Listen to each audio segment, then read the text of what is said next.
Observing the moons of Jupiter was key to one of the most important discoveries in the history of physics. You see, Io goes dark when it falls into Jupiter's shadow, which it does every cycle because Jupiter is just so big. As it emerges, it becomes bright again.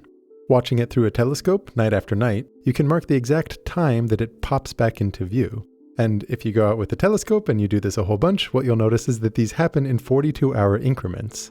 Like clockwork, except that it wasn't clockwork, and different times of the year, Io was ahead of schedule, Io was behind schedule. So, again, to draw a picture, Earth goes on the sun, Jupiter also goes on the sun. Yeah. So, when you're measuring the orbit of Io, it was 20 minutes ahead of 20 minutes earlier, when the Earth was on the same side as Jupiter. Then, when the Earth was on the opposite side of Jupiter, it took 20 minutes longer. There was a delay in the orbit. So he measured this after some very precise calculations.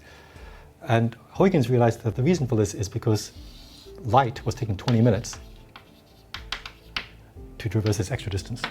So 2 astronomical units is traversed in about 20 minutes. That's so clever. Yeah. At that time, they didn't actually know the true astronomical unit.